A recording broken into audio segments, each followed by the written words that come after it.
Russian S-300 hit by unknown attack. Israel uses its secret weapon. Explosions hit Iran. Israel is increasing its airstrikes in Syria as the next step in its new plan of attack against Iran. And it seems that even the Russian S-300 air defense systems in Syria cannot stop the IDF jets. The Russian S-300 missile systems used by Syria in the latest attacks were disabled by the powerful electronic attack of the Israeli Air Force. While there is no exact information about what the powerful electronic warfare system used by Israel is, it has been reported that the system is applied with Israeli F-15 fighter jets. As a result of the attacks, Iran-backed militants suffered great casualties and many of their senior commanders were killed.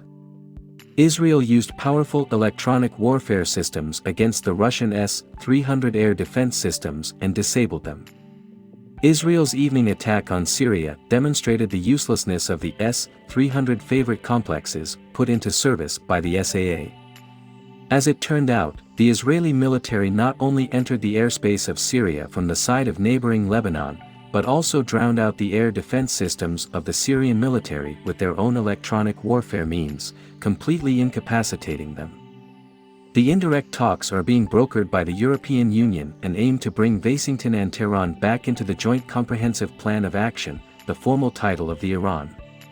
While an attack by Iranian proxies such as Hezbollah is a major concern for the IDF, it's Iran's nuclear and ballistic missile programs that worry Israel's defense establishment the most. The modern battlefield depends on the electromagnetic domain for sensing, communications and navigation, said Adi Dolberg, general manager of IEE ICE Gens division. Protecting the use of the electromagnetic domain for our forces, while denying its use by the enemy, has become mission-critical for success in combat and for ensuring the superiority of our forces in the field.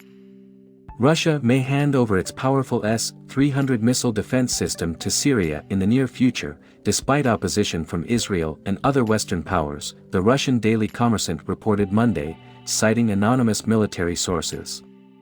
The sources told the newspaper that if Israel tried to destroy the anti-aircraft batteries, as analysts have indicated Israel likely would, it would be catastrophic for all sides.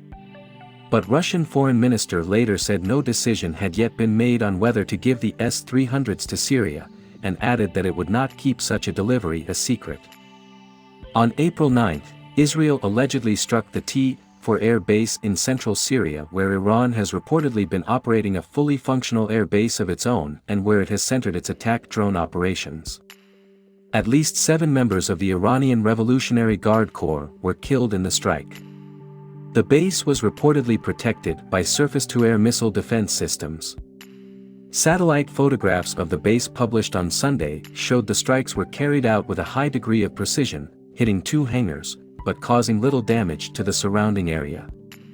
While refusing to comment on whether it carried out the strike, a few days later Israel revealed for the first time that an Iranian drone dispatched from T-4 in February was an attack drone that carried explosives and was headed to an unspecified location in Israel when it was shot down 30 seconds after entering Israeli airspace.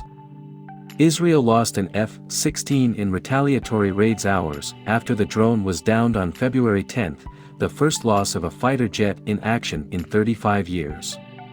The Israeli plane was hit by Syrian anti-aircraft fire and crashed in Israel, the 2 pilots ejected to safety. Following the downing of the F-16, Israeli aircraft targeted Syria's air defenses, destroying between 1/3 and 1/2 of them, according to Israeli military estimates.